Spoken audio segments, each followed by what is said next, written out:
El Vaticano es la sede de la Iglesia Católica y la residencia habitual del Papa. Su historia está repleta de fascinantes relatos de virtud, malicia y villanos. Un fraile afirma haber sido tocado por Dios. Se dio cuenta de que le salía sangre de las manos.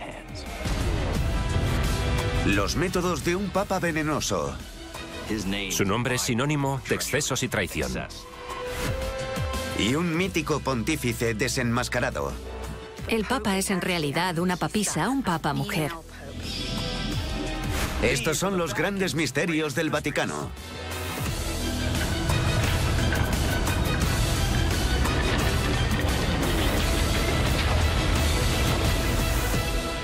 Grandes misterios. El Vaticano. Rodeado por la bulliciosa ciudad de Roma, el Vaticano es un oasis de historia y patrimonio histórico que todos los años recibe millones de visitantes en sus plazas, jardines y calles. Desde principios del siglo XV, la ingente producción artística del Renacimiento y Barroco italianos se repartía por todo su territorio. Las mentes más brillantes de su época moldearon la Plaza de San Pedro y culminaron la columnata con esculturas de los santos. Por otra parte, en el interior, prodigiosos artistas como Rafael y Miguel Ángel adornaron sus sagradas salas con frescos impresionantes. Sin embargo, a poca distancia de la plaza se encuentra otra persistente reliquia de ese cautivador periodo. Pero en lugar de rememorar los logros artísticos de la época, esta sobria torre constituye un símbolo imperecedero del que puede ser el pontífice más infame y despiadado de la historia. ¿Quién era este famoso papa? ¿Y qué escabrosos acontecimientos envuelven su legado? 1492. Tras la muerte del Papa Inocencio VIII, el carismático cardenal Rodrigo Borgia accede al papado mediante sobornos. Este español de 61 años adoptó el nombre de Alejandro VI y se hizo famoso rápidamente por su desmedido apetito, no solo de vino y riquezas. Parece ser que Alejandro respetó su voto de celibato y nunca se casó, pero está claro que violó su voto de castidad en repetidas ocasiones con distintas mujeres. Una de las amantes favoritas del Papa residía aquí, muy cerca del Palacio Oficial, y con frecuencia se le veía salir de la torre hacia su residencia. Alejandro también fue padre de varios hijos ilegítimos, a los que asignó puestos de poder con el fin de asegurar el legado de los Borgia. Pero el gusto por las mujeres, el nepotismo y la avaricia del Papa no son del agrado de algunos miembros de la Iglesia. Empezaba a granjearse muchos enemigos en el colegio cardenalicio y la curia, su gabinete de gobierno. Desesperado por conservar su posición, al parecer Alejandro recurrió a una solución poco sacra para silenciar a sus rivales políticos: veneno. Los Borgia desarrollaron dos tipos de veneno diferentes. Uno estaba pensado para matar rápidamente. A los otros los llamaban polvos de la eternidad, porque tardaban un poco más y, por lo tanto, dejaban menos rastro. Podías envenenar a alguien en un banquete y esperar 4 o 5 días hasta que, vaya, se ha muerto y nadie sabía por qué. Siguiendo esta estela de muerte, Alejandro no tardó en echarle el ojo a uno de sus retractores más críticos: el cardenal Giambattista Orsini. Supuestamente, el Papa trajo al clérigo al Vaticano y le ofreció su mortífero brebaje en un cáliz repleto de vino italiano. De repente, el crítico declarado fue acallado.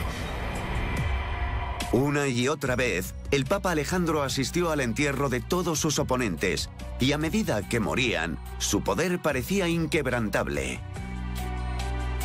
Pero la suerte del Papa estaba a punto de cambiar. Con motivo del 11º aniversario de su proclamación como Papa, se organizó un banquete en casa del cardenal Corneto, un cardenal extremadamente rico. De repente, justo después de la cena, el Papa de 73 años enfermó gravemente. Llevaron a Alejandro rápidamente a sus aposentos en el Vaticano para iniciar el tratamiento inmediatamente. En su agonía se retorcía y sudaba copiosamente. Pero nada pudo hacerse, y el Papa falleció el 18 de agosto de 1503. La primera suposición fue que Alejandro había sido víctima del brote de malaria que por aquel entonces azotaba Roma. Pero pronto la súbita muerte del pontífice hizo surgir rumores más siniestros.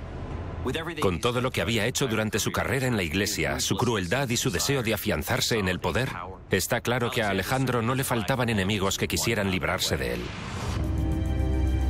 De hecho, algunos responsabilizaban a los enemigos del Papa de acabar con el díscolo líder. No hacía mucho, Alejandro excomulgó y ejecutó a un fraile dominico muy popular, y sus seguidores juraron vengarse del Papa. Pero no tardó en surgir otra curiosa teoría. Algunos llegaron a sospechar que Alejandro había acabado siendo víctima de su propio juego mortal. Había quien creía que la próxima víctima del veneno del Papa era uno de los invitados a la velada en la que enfermó gravemente, el cardenal Corneto. El clérigo era increíblemente rico y una vez muerto, sus bienes pasarían a la Iglesia, es decir, al Papa. Por lo visto, Alejandro quería acelerar su herencia, ofreciéndole al cardenal una copa repleta de vino envenenado. El celoso cardenal percibió el peligro inminente. Puede que Corneto sospechara de los misteriosos asesinatos que rodeaban la estela de Alejandro, y en un acto de supervivencia, decidiera intercambiar las copas en el último momento. Cuando Alejandro se tomó sin querer esa copa de vino, cayó víctima de su propio y mortífero plan. Independientemente de las circunstancias de la muerte del pontífice, su legado estaba asegurado. Su nombre es sinónimo de excesos y traición. En la actualidad, esta sobria torre de ladrillo, a apenas unos pasos del palacio desde el que gobernó Alejandro VI, sirve como recordatorio permanente de las pasiones y la crueldad que provocaron el auge y caída de uno de los papas más famosos de la Iglesia.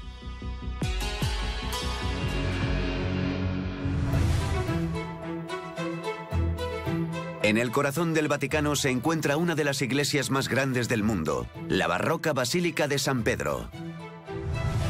Consagrada en 1626, esta asombrosa estructura del Renacimiento tardío alberga algunos de los sepulcros más venerados y elaborados de todo el mundo, incluidos los de los papas más queridos del pasado.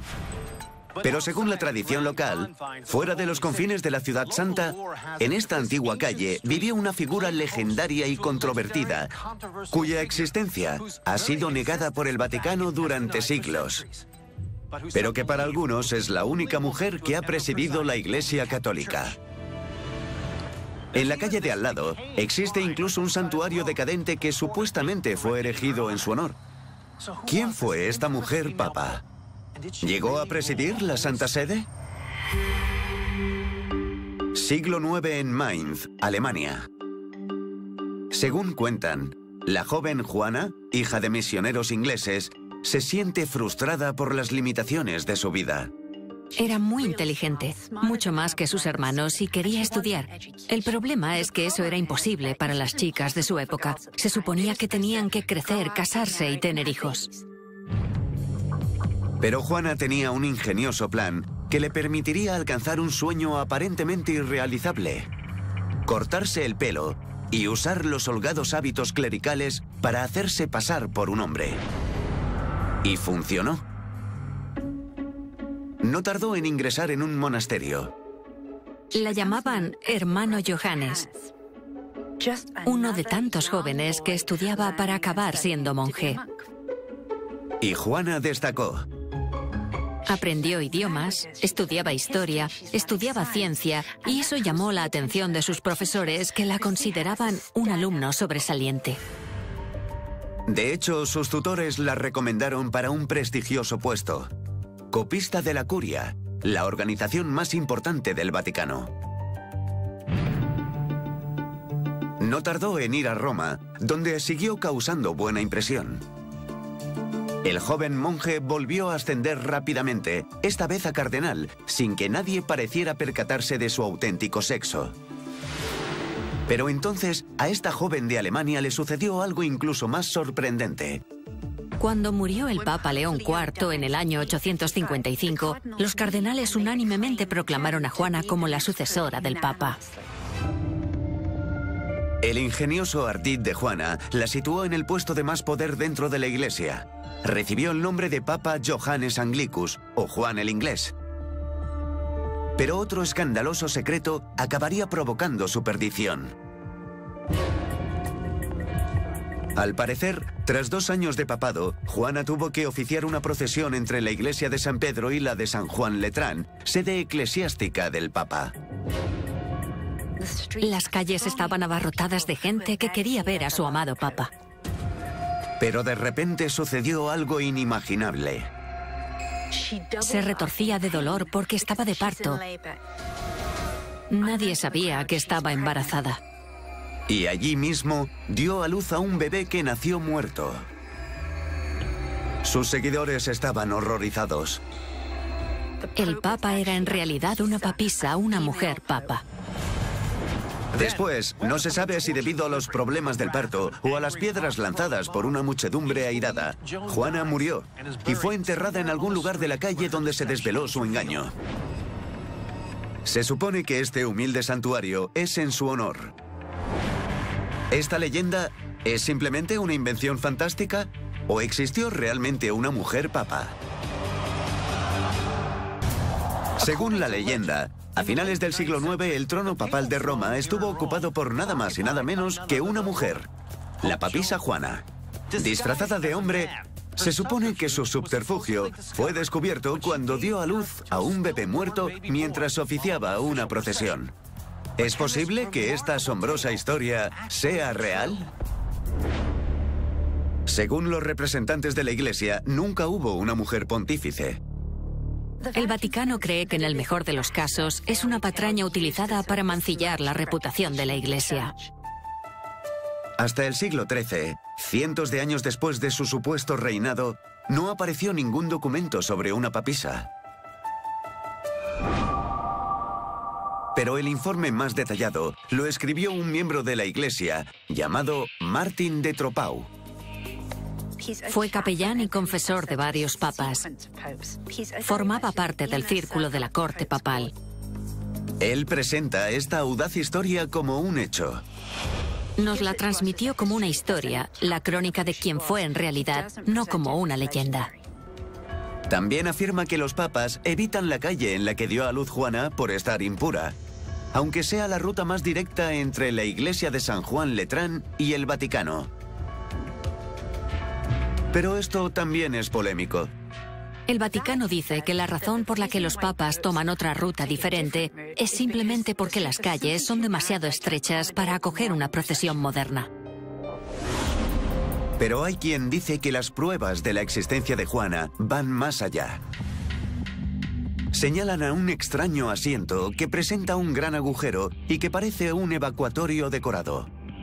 Se le conoce como sedia stercoraria, la silla de los testículos, y al parecer se empezó a utilizar en el ritual de consagración de los papas tras el papado de Juana.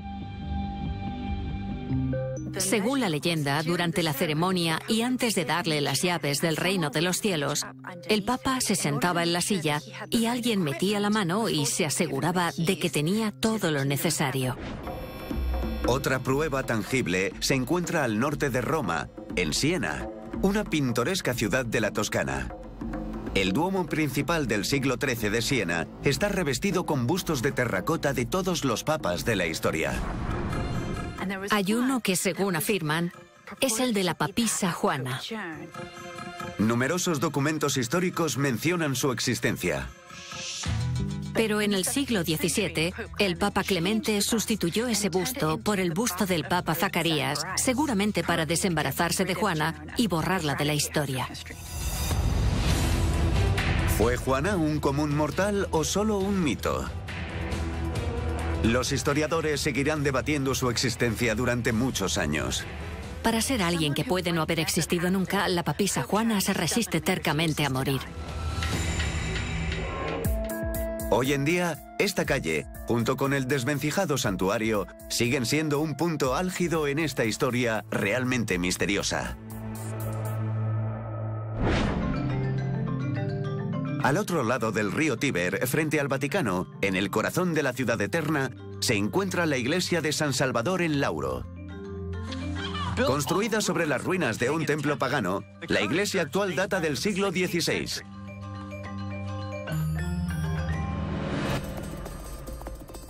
Pero lo que hace que este precioso edificio sea especial es lo que alberga en su interior. Un santuario con unos objetos asombrosos, entre los que se encuentra un guante de lana sin dedos y un vendaje envejecido. Pero por simple que puedan parecer estos objetos, el hecho es que pertenecieron a uno de los personajes espirituales más controvertidos del siglo XX. ¿De quién son estas reliquias? ¿Y por qué dieron lugar a una de las investigaciones del Vaticano más extraordinarias de la historia? 1921, San Giovanni Rotondo, Italia. Los feligreses acuden en masa a esta pequeña aldea sureña para ver a un joven monje capuchino que vive en el monasterio de la localidad. Un hombre llamado Padre Pío. Dicen que está tocado por la gracia de Dios y al parecer tiene unas marcas que lo demuestran, los estigmas. Los estigmas son las heridas que le infringieron a Cristo en las manos, los pies y el costado durante su crucifixión. Además de ser portador de estas heridas, se cree que el Padre Pío es responsable de numerosos milagros. Podía sanar a los ciegos, podía hacer que los sordos volvieran a oír, era capaz de decir cuándo iba a morir alguien. Pero a pesar de las asombrosas capacidades que se le atribuían, destacaba por su carácter humilde. A mucha gente le recordaba a San Francisco de Asís y a mucha más gente le recordaba a Jesucristo por el hecho de vivir una vida de humildad y ser capaz de realizar milagros. Algo muy atractivo y, en opinión de la Iglesia, una combinación muy peligrosa. Miles de personas iban a visitarle y con el tiempo la gente empezó a rendirle culto. Pero a medida que se divulgaban las asombrosas capacidades del humilde monje, también aumenta el malestar de la Iglesia.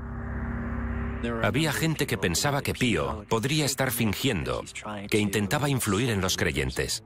La Iglesia siempre sospecha de cualquier cosa denominada milagrosa. Y no le faltan razones. Por cada caso de estigmas auténtico hay cientos, si no miles, de personas que llevan a cabo un fraude. El 14 de junio llegó un escéptico visitante del Vaticano para investigar la historia del padre, el obispo Raffaello Rossi. Básicamente lo que hizo Rossi fue un examen forense de Pío. Entrevistó a los testigos que habían visto los estigmas y vio algunos de los milagros que se le atribuían. Después, Rossi se entrevistó con el monje. Para poder examinar las marcas, le pidió a Pío que se quitara los mitones que solía llevar. Un objeto muy parecido al que se expone en el sepulcro de San Salvador. Rossi también le pidió al monje que le contara bajo juramento cómo recibió los estigmas. La historia que expuso el fraile resultaba asombrosa. Pío le dijo a Rossi que en 1918, mientras estaba en el coro, tuvo un momento de oración intensa. Estaba totalmente extasiado y tuvo una visión de Jesús en la cruz. Luego empezó a escuchar una voz que le decía: Pío, quiero que compartas mi pena y mi sufrimiento. Y empezó a sentir una sensación de ardor en las manos.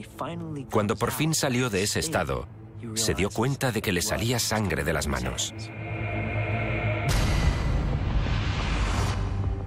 Una vez completada su investigación, Rossi abandonó el monasterio. Y poco después, el Vaticano emitió un sorprendente dictamen. El Padre Pío fue sancionado. No se le permitía oficiar misa y le prohibieron terminantemente mostrar o hablar de sus estigmas nunca más. ¿Perpetró el Padre Pío un fraude sagrado? Son los años 20 y el Vaticano acaba de sancionar al Padre Pío, un monje capuchino que afirma portar las marcas de Cristo, los estigmas. Al monje se le atribuyen numerosos milagros, pero le han prohibido oficiar misa o mostrar sus heridas. ¿Perpetró el Padre Pío un fraude que perdura en el tiempo? Cuando los creyentes y los escépticos comenzaron a revisar la historia, quedó patente que el investigador del Vaticano, el obispo Rossi, no cargó las tintas contra el monje. De hecho, creía que los estigmas de Pío se ajustaban a ciertos criterios de autenticidad. Tenían bordes definidos, sin signos de deterioro o descomposición. Tampoco se curaron ni se ulceraron. Además, las heridas huelen a flores, lo que se llama el olor de la santidad, un don otorgado por Dios a personas con cierto nivel de santidad. El caso contra Pío estuvo liderado por un poderoso arzobispo, Monseñor Pasquale Gagliardi, quien al parecer creía que el monje buscaba notoriedad para que la orden de los capuchinos pudiese obtener dinero y poder en la zona. Envió al Vaticano una serie de cartas incriminatorias acusando al Padre Pío de fraude. Gagliardi afirmaba que el Padre Pío se infringió los estigmas él mismo. Y juró por la cruz de su pecho que sus alegaciones eran verdad. El Vaticano, con su recelo habitual, optó por creerle. Sin embargo, menos de una década después, tuvieron que revisar su decisión cuando el arzobispo se vio obligado a dimitir de su puesto, acusado de comportamiento lujurioso y lascivo. Puedes identificar un árbol por los frutos que da. Y con el tiempo, los frutos de Gagliardi empezaron a pudrirse en el árbol. En 1968 falleció el anciano monje. Pero poco después, sucedió algo asombroso. Sus controvertidas heridas desaparecieron. Se sabe que los estigmas desaparecen en cuanto la persona muere. Para los creyentes, la desaparición de los estigmas del Padre Pío fue una prueba de su autenticidad. Sin embargo, los detractores pensaron que ya no podía seguir trasteando con sus manos. Al final, los creyentes se salieron con la suya. En 2002, Juan Pablo II, que creía en las experiencias místicas, canonizó al Padre Pío, convirtiéndole en San Pío Pietrelcina. Y aunque nunca llegue a saberse con certeza qué circunstancias produjeron los estigmas de Pío, hoy en día, este monje convertido en santo sigue siendo una de las figuras más apreciadas de la historia moderna de la Iglesia Católica.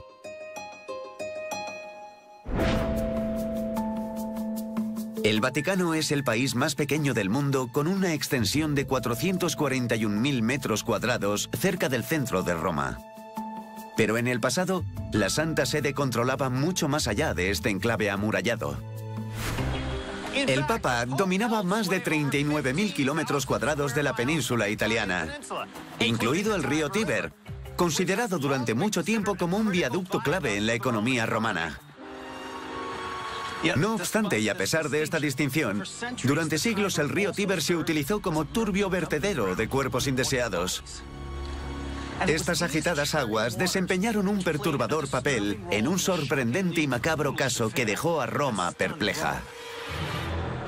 ¿Qué macabro acontecimiento acabó con un pontífice en una tumba acuática? Roma, año 896. La Iglesia Católica vive un periodo turbulento de agitación política. Es la primera etapa de la Edad Media y aunque existía la Iglesia, no es la institución que conocemos hoy en día como el Vaticano. Estaba controlada por familias beligerantes y todas estas facciones intentaban que su hijo preferido ocupase el trono de San Pedro. Porque el papado es tremendamente poderoso. En esa época, el que se sentara en el trono del Papa acababa controlando el cielo y la tierra. El cielo porque tenía las llaves del reino que le entregaba San Pedro. Y la tierra, no solo Roma, sino también las zonas rurales, porque controlaba lo que se conoce como los estados papales, una gran extensión de tierra que se extendía por la península italiana. Eso era mucho poder. Elegir papa era un asunto complicado. Antes no se elegía el Papa como se hace en la actualidad. Los cardenales no iban a la Capilla Sixtina, no votaban tranquilamente. En esa época de la Iglesia Católica, los papas entraban por dinero y salían asesinados. Los devotos de verdad no participaban. Si controlas el trono papal, controlas el poder, controlas el prestigio y dominas la situación. Entre las facciones atrapadas en esta incesante pelea por la supremacía están los reyes francos carolingios y los espoletos italianos. Durante años, el Papa Formoso, amigo y aliado de los carolingios, había utilizado su puesto para mantener lejos del poder a los espoletos, fomentando todo tipo de conflictos. Pero el Papa falleció el 4 de abril. Era la oportunidad de la familia Spoleto para hacerse con el control del trono papal y poner a Esteban VI en el poder. Y una vez en el trono, había algo que carcomía al nuevo Papa. Esteban VI se sentía tan en deuda con la familia Spoleto que profesaba un odio casi enfermizo por Formoso. Incluso muerto, había que destruir a Formoso. Esteban empezó a tramar un macabro plan para asesinar la reputación de su último rival. Enero del año 897. El Papa Esteban pone en marcha su inaudito plan. Bajo sus órdenes, sus sirvientes descienden a la catacumba de San Pedro con una horripilante misión: exhumar el cuerpo de Formoso. Volvieron con un cadáver que llevaba 9 meses descomponiéndose. Este descarado robo de tumbas fue solo el principio. Hizo que sus hombres colocaran a Formoso en el trono papal y le vistieran con los ornamentos papales para que Esteban lo sometiera a un juicio. La gente estaba asqueada. El cadáver resultaba repugnante. Pero el proceso contra el Papa continuó. Acusó vehementemente a Formoso de infringir reglas secretas de la Iglesia. Luego nombró abogado defensor a un diácono. El hombre estaba horrorizado. Apenas sí podía pronunciar una palabra. Pero al pontífice todo eso le daba igual, porque enloquecido empezó a insultar a gritos al cadáver en descomposición. Y siguiendo el protocolo, actuando no solo como fiscal, sino también como juez, dictó su veredicto. El antiguo Papa fue declarado culpable de todos los cargos. Entonces, el horror se intensificó aún más. Esteban dictaminó una sentencia extremadamente dura. El Papa Esteban ordenó que todas las decisiones y reglas que había establecido Formoso se declarasen nulas. Sentenció que le cortaran a Formoso los 3 dedos de la mano derecha con los que bendecía, que le despojaran de sus vestiduras y que arrojaran su cuerpo al Tíber. Esteban se había vengado.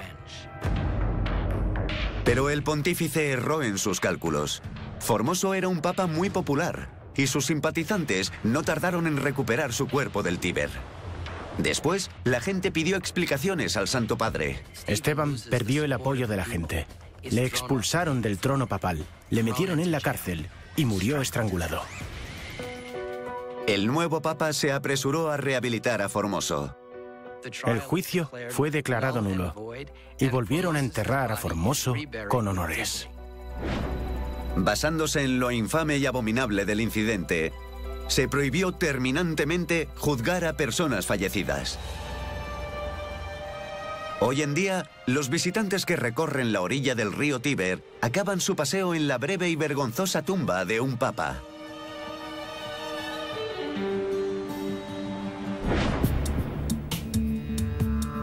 Diseñada por el afamado arquitecto Gian Lorenzo Bernini en 1656, la plaza de San Pedro se extiende en torno a un gran obelisco de granito y está flanqueada por una imponente columnata. Bernini dijo que la columnata simbolizaba los brazos abiertos de la Iglesia abrazando al mundo. Pero la plaza de San Pedro también puede servir a un propósito muy diferente. De hecho, esta plaza sagrada ha acogido distintos eventos deportivos a lo largo del tiempo. Pero un atleta que cruzó esta plaza tuvo una repercusión duradera que trascendió más allá de sus confines. ¿Qué papel inesperado desempeñó un deportista en una peligrosa misión que tuvo lugar durante uno de los periodos más horribles de la historia moderna? Florencia, 1938. Gino Bartali, un italiano de 24 años, irrumpió en la escena del mundo ciclista al ganar el Tour de Francia, la carrera más prestigiosa de este deporte. Se convirtió en toda una estrella en Italia, donde absolutamente todo el mundo sabía quién era Bartali. El ciclista también era famoso por su intensa fe católica, y sus fans acabaron apodándole el Pío o el Piadoso. Bartali era profundamente devoto. A veces incluso retrasó el inicio de una carrera porque había tenido que ir a misa. De hecho, uno de los fans más famosos del ciclista era el Papa Pío XII, quien concedió una audiencia personal a Bartali en el Vaticano. Pero la carrera del campeón italiano se eclipsó casi tan rápidamente como había empezado, debido a un acontecimiento inimaginable: la invasión nazi en Europa. La Italia fascista no tardó en unirse a la Alianza del Eje y en colaborar con Alemania. Ya no quedaba dinero, o mejor dicho, energía para ocuparse de actividades tan frívolas como el ciclismo. Lo único que preocupa a Bartali ahora es sobrevivir. Pero en el otoño de 1943, el cardenal Elia Dalla Costa, un representante del Vaticano en Florencia, le convocó repentinamente. El cardenal le informó de que habían llegado oleadas de refugiados judíos a Florencia y que los refugiados necesitaban carnés de identidad. Los documentos falsos proporcionaban una nueva identidad no judía a esta población vulnerable, permitiéndoles salvar sus vidas. Dalla Costa le dijo a Bartali que necesitaba desesperadamente un mensajero para traer los documentos desde Assisi, donde se creaban, hasta Florencia. Bartali es el hombre perfecto para este trabajo por muchas razones. Conoce las carreteras al dedillo y, como ciclista, tiene una coartada perfecta para circular por ellas. No obstante, seguía siendo una misión muy peligrosa. En ese momento, cualquiera que ayudase a los enemigos del Estado, y los judíos lo eran, podía acabar en prisión, torturado, y pondría a sus familias en peligro. Pero el devoto Bartali accedió a la petición del cardenal y empezó a recorrer la campiña italiana en bici. Al llegar a Assisi, le dieron un alijo de carnés de identidad falsos. Pero ¿cómo podía ocultárselos a la temible policía fascista? Se le ocurrió una solución muy ingeniosa para ocultar los documentos. Los enrolló como un pergamino, quitó el asiento y los metió en el hueco del cuadro de la bici. Luego inició el regreso a Florencia. Afortunadamente, Bartali llegó a la ciudad sin ser descubierto. Y durante los meses siguientes, pudo continuar salvando vidas con sus viajes sin problemas. Pero entonces, en julio de 1944, recibió una visita inesperada en su casa. Tenía que presentarse en la famosa sede de la temida policía fascista, un lugar llamado la Casa de la Tristeza. La gente le puso ese apodo por los gritos y llantos que salían de allí. Condujeron a Bartali a una habitación subterránea cuya vista le dejó completamente aterrado. Había grilletes, tenazas, instrumental robado de los hospitales, utilizados para aplicar descargas eléctricas a los prisioneros para que confesaran. Luego entró en la habitación el mayor Mario Carita, un comandante fascista conocido por sus salvajes torturas en sus interrogatorios. ¿Era ese el final de uno de los atletas más respetados de Italia? Florencia en 1944. Gino Bartali, campeón de ciclismo, ha estado ayudando a la Iglesia Católica en secreto, facilitando documentación falsa a los refugiados judíos que huyen de la persecución nazi. La policía fascista le ha llamado para interrogarle y se encuentra cara a cara con el infame interrogador Mario Carita. ¿Habrían descubierto finalmente el audaz engaño de Bartali? Carita quiere saber por qué Bartali ha ayudado al Vaticano. Bartali está totalmente petrificado. Se armó de valor y negó rotundamente cualquier actividad clandestina. Carita no está convencido y encierra al ciclista. Después de 3 días en una celda fría y oscura, hambriento y aterrorizado, Bartali fue sometido a otra rueda de interrogatorios. A pesar de todo, se mantuvo firme. Entonces, justo cuando Carita miraba sus utensilios de tortura, uno de sus asistentes salió de entre las sombras y le detuvo. Los guardias le explicaron a Carita que a Bartali le llamaban el Pío o el Piadoso por algo. Le dijo, si este hombre afirma decir la verdad, es que dice la verdad. Ese guardia resultó ser uno de los mayores fans de Bartali antes de la guerra. Carita hace un alto para valorar la fe de El Pío.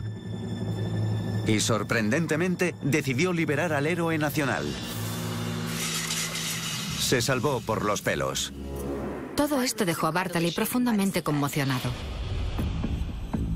Aún así, continuó ayudando a los refugiados judíos. Y para cuando los aliados vencieron a los nazis, Bartali había ayudado a salvar de la cárcel y la muerte a más de 600 hombres, mujeres y niños. Una vez restaurada la paz, retomó su carrera como ciclista y en 1948 volvió a competir en el Tour de Francia. La gente le llamaba el viejo porque pensaban que era demasiado viejo para competir con los jóvenes ciclistas, pero estuvo a la altura y consiguió una victoria histórica que unificó Italia. Después llevó su bicicleta al Vaticano y se la regaló al Papa. Pero el público no supo de la heroica colaboración de Bartali con la Iglesia durante la guerra hasta después de su muerte, en el año 2000. Fue entonces cuando la valentía de este abnegado icono del deporte fue reconocida en todo el mundo.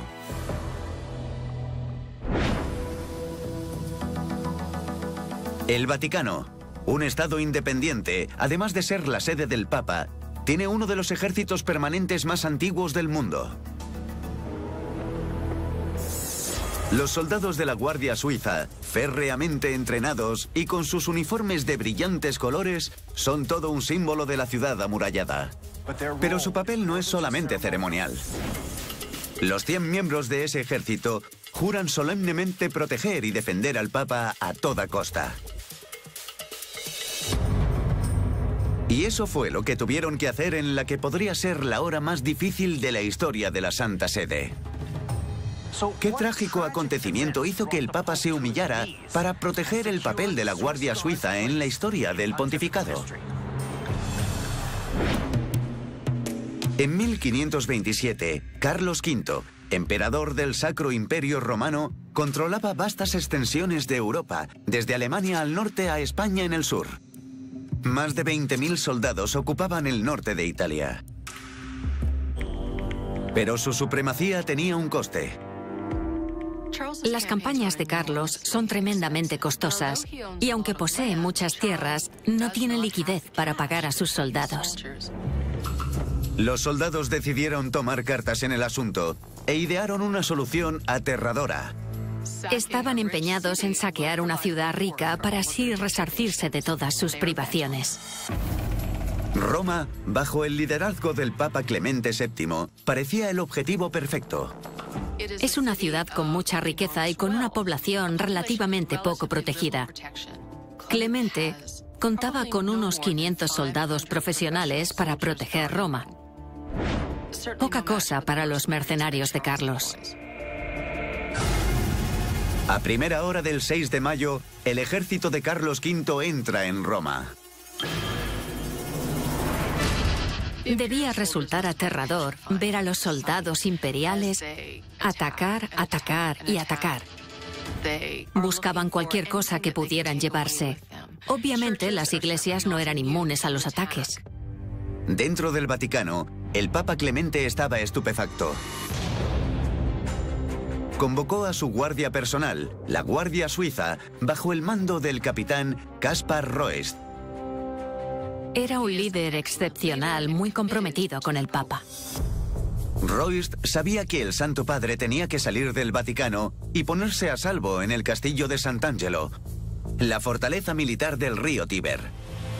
La única manera de llevarle hasta allí sin ser visto es a través de un paso elevado de 250 años de antigüedad, llamado Passetto di Borgo. El Passetto di Borgo es un pasaje fortificado que une el Palacio del Vaticano con el Castillo Sant'Angelo. Tiene 800 metros de largo, aproximadamente 6 campos de fútbol, y es tan estrecho que solo 2 personas pueden caminar juntas. Pero había un problema. Dispone de ventanas ballesteras a intervalos regulares abiertas al exterior. Y a Clemente y sus allegados les preocupa que la gente vea movimiento en la zona. Para garantizar la seguridad del Papa en el traslado, Royce decide que los 189 fornidos guardias sirvan de distracción y los envía al encuentro con los invasores que están cerca de la basílica. Caspar Royce sabe que la Guardia Suiza está en inferioridad numérica. Era una misión prácticamente suicida. ¿Funcionaría la peligrosa maniobra de distracción que permitiría al Papa ponerse a salvo? Mientras Royce y sus hombres se colocan en sus posiciones, Clemente y sus sirvientes se dirigen al castillo. Están completamente desarmados. Confían su vida a la divina providencia. Clemente y los clérigos que le acompañan pueden oír a los saqueadores de Carlos tras ellos, pero siguen avanzando por el estrecho pasaje. Mientras, los 189 soldados de la Guardia Suiza se ocupan de las tropas imperiales. Los guardias empiezan a caer rápidamente. Entre los heridos graves está Caspar Royce, el valiente líder de la Guardia Suiza. Ha hecho el último sacrificio que exigía su deber. Aún así, los defensores del pontífice acaban con 900 saqueadores.